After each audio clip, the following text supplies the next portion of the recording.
could all admit it's a bit of a cliche to end the season with the NYU sociologist. Could have been Jay Ellis, the star of the HBO hit show Pilates Entrepreneur.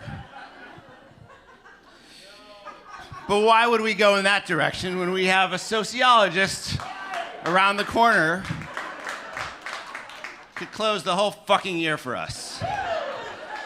And just to raise the degree of difficulty a little bit, let's invite him to talk about the year 2020. The best of times. So we have about 13 minutes together before the next show comes in. And I want to ask you to just get your mind back to 2020. Anyone remember 2020 here? Worked so hard to keep 2020 out of our minds. But just because we're here, remember, like, anyone seen the TV show Mad Men, that first scene where they're just the opening credits and everyone's just kind of spinning in a vortex, falling into nothing? You know that thing I'm talking about? That's kind of what 2020 felt like to me. The fear, the uncertainty, that sense that the bottom had fallen out. And I said, as that was happening, the way I'm going to get my grip on this year and figure things out is I'm just going to stop and talk to people and figure out how other people are getting through the year. And I talked to this guy named Ben Beer, who was in his residency training as a cardiologist at Mount Sinai at the time. And his wife had really serious advanced cancer, which she was being treated for just as 2020 started. So she was immunocompromised. And he said this profound thing to me. He said, the thing that made 2020, the thing that made that time so complicated is that breathing, the fundamental chemistry of the world, right? The thing that connects us to where we are, right? You breathe in, you take a place in. You breathe out, you put something back into the world. And he said, breathing, the thing that we need to keep ourselves alive, suddenly became the thing that was most likely to do us in. And in a way, what happened in 2020 is our whole system was taken off, right? Because this fundamental part of our chemistry was wrong, and the way we lived and inhabited space and engaged each other was different. I remember really profoundly, 2020 began for me, I had what was supposed to be the night of my life. Cuyahoga County, anyone from Cuyahoga County, Cleveland here tonight? Thank you, Cleveland. So look, when you're an author, you go where they invite you, all right? Sometimes it's around the corner to the public theater. Sometimes it's Cuyahoga County. I'd written this book, and you ever hear about these things where they have like one city, one book? People, that was me that night in Cuyahoga County. How about, could you do it on March 9th, 2020? That sounded fucking amazing in 2019. And like on March 6th, I went to the CVS on 6th Avenue and 11th Street. I know I've seen some of you there. And there was nothing on the shelf. You couldn't even get a zinc lozenge at the CVS in 2020. And I called the people in Cleveland. I was like, should I come? And they said, there's no COVID in Cleveland. It's fine. You should come. And I hear you laughing, but listen, there were 2,500 people bought tickets to see me talk about my book. Jay Ellis was not even going to be there that night. Okay? Jay Ellis nobody even knew about Jay Ellis in Cuyahoga County. And so I was like, okay, I'm going to fly to Cuyahoga County. And I went, and I remember getting on the plane, right? And the breathing was hard, and nobody was on the plane. I switched the flight. I was on like the 7 a.m. to Cleveland from LaGuardia. There's probably never anybody on that flight, but there was definitely nobody on that flight that morning. And I got to the hotel, and I was, just as I got there, like the list on the radio is like, they found the first 3 cases of COVID in Ohio. It's because it's the first time they actually tested anybody in Ohio. And the people at the front desk, like, I've never seen anyone so happy to check me into a hotel. Like, you're the only guest here tonight. The stock market crashed 1,400 points that day. And 2,500 people turned into 300. The upside was that they made these little cookies with the cover of my book on it, and I have tons of them. After the show, if anyone wants a cookie, with my last book, I've got a bunch of them. So I did the night. I flew home, and I am in the taxi coming back to New York, and my mother-in-law, who's here in the audience tonight, calls me and she said, "Hey, listen, your son has a fever." All right? So I race home, and my son's got a fever, and it turns out, like, he's sick. And this is a kid, he's 13 years old at the time, boundless energy, never gets tired, does everything, running around all the time. And I'm telling you, like, for 10 days, night sweats, exhausted, like the shivers, stomach hurts. And did anyone here remember the advice that we got from the government at the time? Like, here's what you're supposed to do. If someone in your home might have COVID, and by the way, you can't know because you were living in the United States of America, which didn't have tests, right? You remember that time? You didn't know. Do you have COVID? Who knows? Do you want to go to the hospital? No, thank you. Here's what you're supposed to do. Here's what they wanted you to do. If someone in your home has has COVID, put them in their room, isolate them, and you could just like slide food under the door, right? Anyone here have kids? Any parents in the room? Just curious, okay? Can you imagine that advice? Oh, sorry, honey, I'm gonna stay out here 6 feet. You know, you tough it out in there. No, of course, so you go in there, and you're there, and breathing becomes fraught.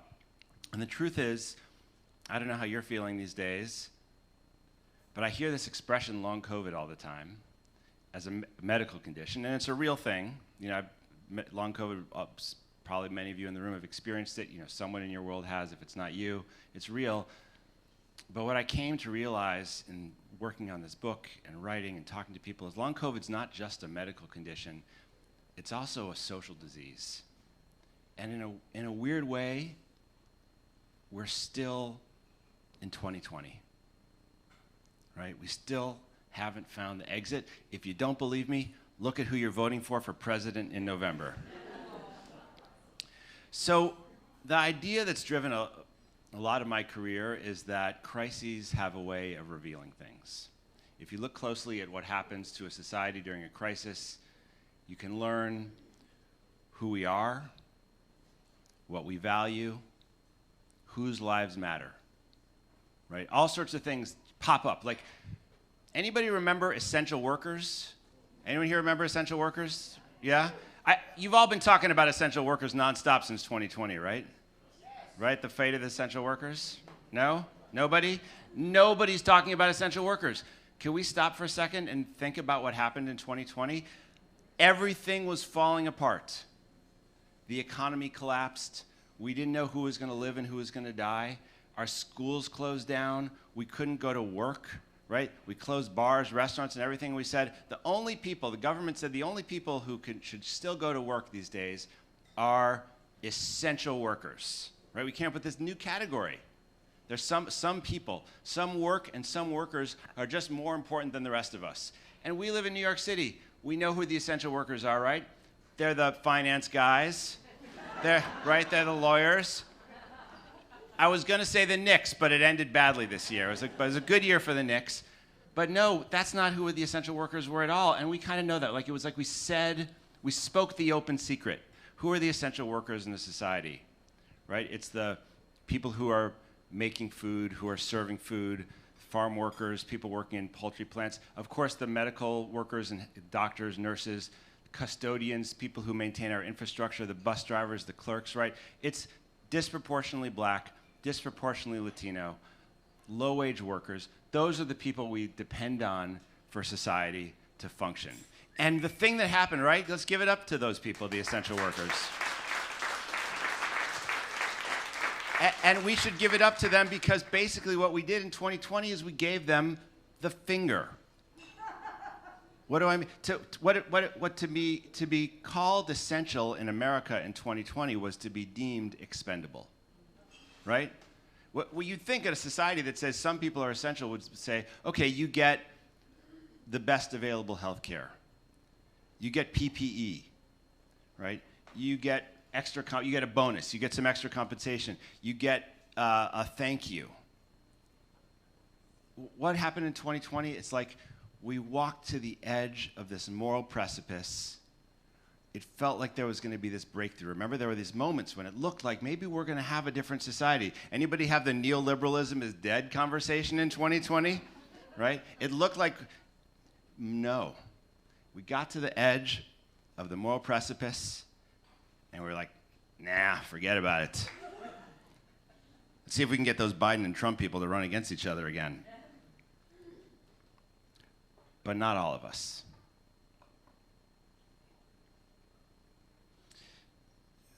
Here's how we're going to end the season of the House of Speakeasy. When I was doing my research, I tried to tell a story about somebody from every borough in New York City. I went deep to try to follow someone from every borough of New York. The person whose story I want to end our season with tonight is a woman named Nuala O'Doherty, who's from Jackson Heights, Queens. We have Queens tonight? Queens in the house? Okay. Nobody from Cuyahoga County. Queens is in the house. So Nuala O'Doherty spent 29 years working as a district attorney in Manhattan. She's a child of an Irish immigrant family. She's the only person born in the United States. They moved to New York when she was in high school. She went to St. John's for law school. She moved to Astoria. She married an Ecuadorian guy she met at a bodega. He's an auto technician. They got married. They moved to Jackson Heights, had kids, bought a house. She had her career. She retired in 2019, decided she wanted to dedicate herself to public service. She ran a shitty campaign for a super local office. Things were falling apart, but in the beginning of 2020, she noticed that there was COVID in her neighborhood. And she got worried about it because she thought, like, who's going to be affected by COVID? The people who lived in Jackson Heights, right? Why? A, they're essential workers. B, they live in crowded apartments with a lot of other people, right? They're likely to bring the disease home when they get it. And there are a lot of people who are part of the cash economy who are going to lose their jobs, who are going to be in trouble. She thought things are going to get tough here. So even though her campaign was falling apart, she said, I am going to try to help our neighborhood. She got a Post-it note. She wrote, if you need help, call me. And she put her phone number on it. She had her kids make some Xerox copies. She posted them around the neighborhood. The next day, she had so many phone calls, she didn't know what to do. So then she came up with another idea. She said, on a Post-it note, if you can give help, call me. Dozens of people called the next day, too. So what Nuala started in Jackson Heights, Queens, is the thing that's going to get us out of this. Not just get us out of 2020, but get us out of this right now. She started something we call now a mutual aid network. Anyone participated in mutual aid projects in 2020, right? So when we talk about 2020, we talk about all the shit that went down in 2020. It's usually a bad story for good reason. But another thing happened in 2020 that I want us to end this season with, which is people across New York, around the United States, in fact, around the world, got together and formed these mutual aid networks. If you can help someone, we do. Before long, Nuala had started an organization with her neighbors called the COVID Care Neighborhood Network. Hundreds, thousands, tens of thousands of people wound up getting help. Food, diapers, pharmaceuticals, cleaning supplies, support, assistance getting to the doctor, assistance getting vaccinated, help with housing when landlords tried to evict you even though it was against the law. And on it went. It was an amazing thing what happened in the most hard-hit part of New York City, right? This part of Queens. Incredible what people did in neighborhood networks across the country. And I know that if you're like me at all, you spend a lot of time talking about how individualism and its excesses is killing America, how selfishness is killing America, how we don't do enough, nobody cares about each other, and most of that shit's true.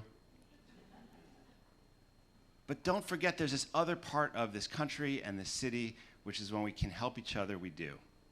The COVID Care Network grew and grew. In fact, after the worst part of COVID subsided, they started the 34th Avenue Open Street Coalition. They got a whole avenue opened up because this area that's a green desert needed a place where people could go. Last thing I want to tell you. My book was coming out a few weeks ago. I was doing an excerpt about Nuala in New York Magazine. The editor said, before we publish this thing, it's a little bit, it's about a few years ago, could you just call Nuala and find out what's going on? And so I called Nuala and I was like, hey, Nuala, you're just checking in. I'm going to write this piece about you for a magazine. Anything new happening? And she said, oh yeah, Eric, you know how I'm married to this Ecuadorian guy, right? It's like, Nuala, there's a whole fucking chapter about you in my book. And I know you're married to an Ecuadorian guy. And she said, okay, well, he's got a cousin whose cousin's friend is one of those new migrants to New York City. And she really needs help. She's got to file her paperwork to get asylum because once she does it, she can go in to get a Social Security card, and she's got to get integrated. Could you talk to her? So Nuala says, I don't know anything about this law, but of course I will. She does. At the end of the conversation, which lasts 3 hours, the girl says, hey, listen, that was so helpful. Do you mind if I give your number to a friend? A week later, at 3 in the morning, there's so many people sleeping on cardboard outside of Nuala's house that she realizes she has to do something. And today, the same basement in Jackson Heights where Nuala lives, the same basement that was the operations center for the COVID Care Neighborhood Network in 2020, is the Jackson Heights Immigration Center, and thousands of families have filed their paperwork to become American citizens or American workers in that basement because one group of neighbors decided to do something. Let me tell you something. This is going to be a hard year, 2024. 2024 is going to be a hard year. But the way we make it less like 2020 and more like the future that we want to live in is we all try to do something like Nuala O'Doherty and her neighbors in Jackson Heights. Season's over, everybody. Thank you very much.